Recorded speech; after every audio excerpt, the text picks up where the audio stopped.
History سے لے کے تاریخی ناول، جاسوسی ناول، رومانی ناول، ادبی کتابیں، سب کچھ میں نے پڑھا.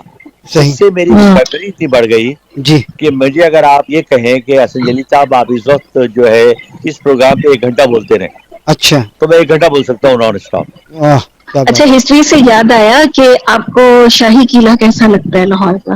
بہت زبردست، کیا کہنے جی. وہ تو وہاں جا کے ایسا آپ کو ایسا اور لگتا ہے نا اسی دور میں چلے گئے. اور میرا اصل میں ایک چیز اور ہے زبی کہ میں نے چونکہ ہسٹری سے مجھے بڑا شوق تھا تو میں نے ہسٹری بہت پڑھی. تاریخ فرشتہ، ارے تاریخ ابن خلدون، اچھا. تاریخ طبری، مطلب شاید ہی کوئی ایسی بک ہو. اور نہ صرف یہاں کی تاریخ پڑھی بلکہ میں نے برٹش ہسٹورینس کو پڑھا، امریکن ہسٹورینس کو پڑھا. تو مجھے چونکہ بیک گراؤنڈ بھی پتا ہے کہ یہ کن حالات میں بنا، یہاں کون کون سی جنگیں ہوئیں، صحیح. کون کون لوگ یہاں رہے. تو مجھے جب میں اندر جاتا ہوں تو مجھے لگتا ہے جیسے میں تاریخ میں گم ہو گیا ہوں. گم ہو گئے. کیا بات ہے. اچھا، ایک رائٹر تھی منورہ نوری خلیق اور ایک الیاس سیتاپوری. مجھے یہ الیاس میرے بڑے سیتاپوری کو میں نے فیوریٹ. پڑھا ہے. ہاں نا، میرے بڑے فیوریٹ ہے وہ. ہاں الیاس سیتاپوری، ان کا بھی ایک اپنا انداز تھا لکھنے کا. انداز تھا اپنا، اور واقعی وہ ایسا لگتا ہے سب کچھ آنکھوں کے سامنے، ہاں مطلب نہیں نہیں، بس بہت ہو رہا ہے یہ. ایک زمانے میں بڑی مشہور ان کے جو ہے نا یعنی بہت لوگ پڑھا کرتے تھے ان کو. اب تو خیر بہت لوگوں کو ہمارے نام بھی گھر نہیں میں. پتا ہوگا.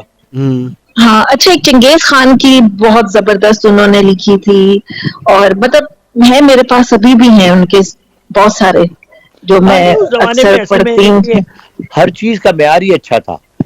آپ دیکھیں تاریخی ناولوں میں نسیم حجازی صاحب کے ناول، بہترین ایک بہترین. صادق صدیقی سدنوی ہوتے تھے وہ، ہاں مائل ملی آبادی، ہاں. عبد الحلیم شرر، کیا مطلب ایک لمبی فہرست ہے. الیاس سیتاپوری کے بالکل. ناول تو یہ بڑے اچھے لکھنے والے تھے. اسی طرح اردو ادب میں آپ دیکھیں بڑے بڑے نام ہیں.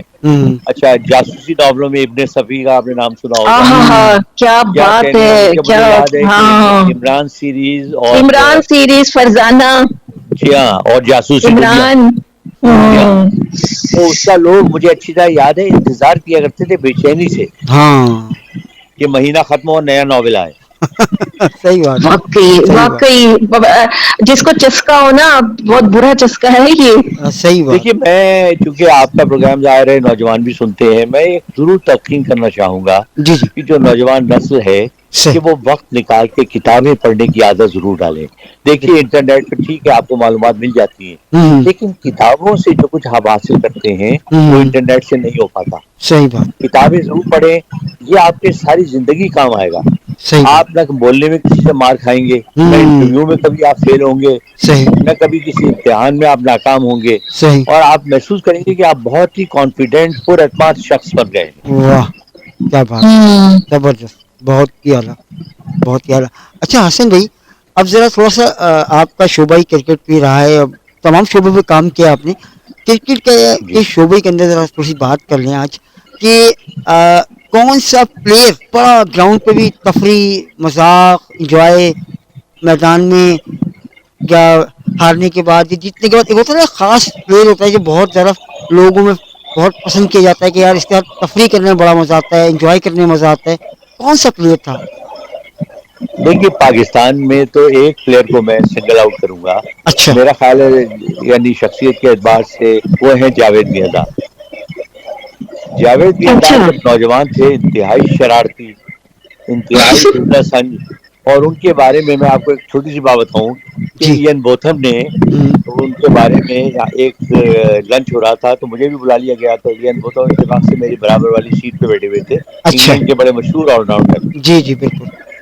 تو میں نے ان سے پوچھا تو کہ جی آپ کو پاکستان کا کون سا کھلاڑی، تو انہوں نے 2 3 کے نام لیے، اچھا. لیکن بعد میں آخر میں انہوں نے جاوید میرداد کا نام لیا.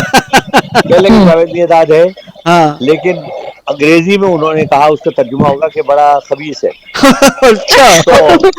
تو میں نے ان سے کہا، میں نے کہا ڈو یو ہیٹ ہم؟ کہنے ہاں. لگے نو نو آئی لو ہم ایز اے پلیئر.